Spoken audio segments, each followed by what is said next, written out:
There are a few basics I want to talk to you about with the gym and exercise in general. And these might seem really obvious to some people and some other things you may not have thought about before.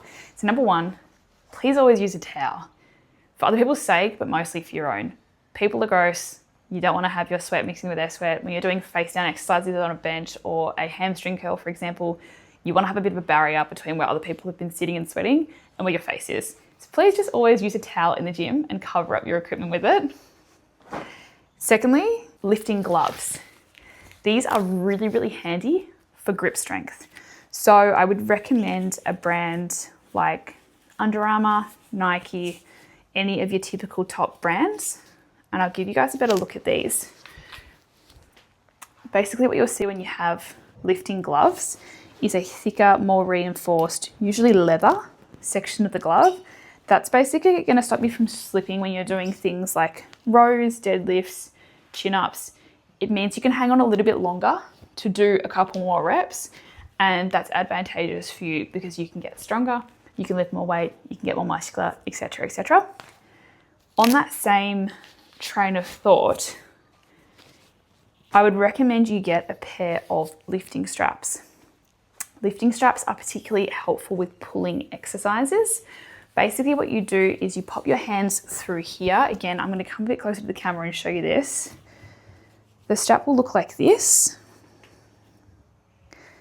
All you have to do is put your hand through like this. Might be easier if I put the other one down. You tighten it, leave a small amount of slack with your wrist there, and then this part will loop underneath the equipment that you're using, the barbell or the dumbbell, and then you can tighten it and hold on to it. This basically means it will pull down and your wrist will do some of the lifting when you're looking at heavier weights. I'll show you this in action with the dumbbell just so you can picture it a little bit better. But you'll get the lifting strap like this. It's dangling off your wrist. You then grab it, you loop it around the dumbbell, the handle, the barbell, whatever it is that you're holding, and then you put your thumb over to secure that down. That way when you're doing reps, if you get really tired and your hand loosens a bit and you can't use your thumb for grip strength or whatever it might be, this is basically going to hang and it's going to give you that little bit more strength you need for the extra few reps. People usually only use these for deadlifts, but these are really handy for lat pull downs, seated rows, dumbbells, if you're doing walking lunges, for example, or if you're doing deadlifts with dumbbells as well. So I do recommend getting a pair of lifting straps. Try and get a soft brand if you can. But these are soft and quite comfortable. If you get rigid lifting straps, they're not going to be as comfortable. They're going to cut into your skin.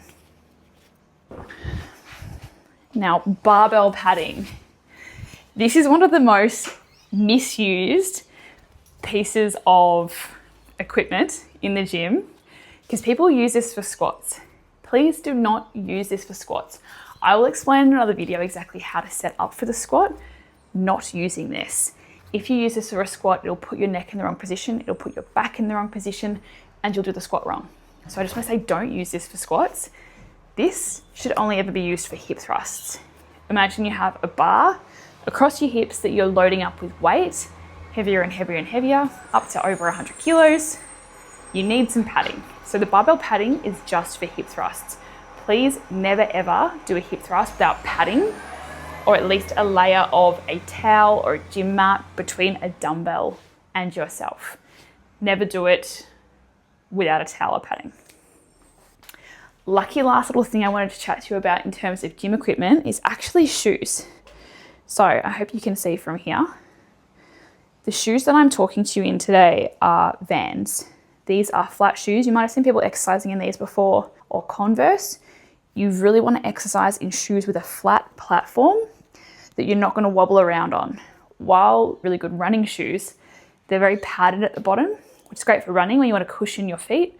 But when you are doing squats, when you're doing deadlifts, what you want is stability.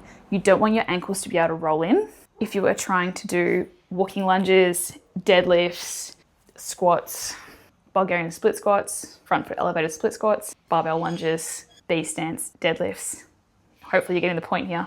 Basically anything with your lower body, you need a flat platform. If you do not have any flat shoes like this, you don't have any Vans or Converse, maybe just get a pair, they're $100, or take your shoes off in the meantime. So if for whatever reason you've gone to the gym and you're wearing squishy runners, take your shoes off to squat and deadlift in.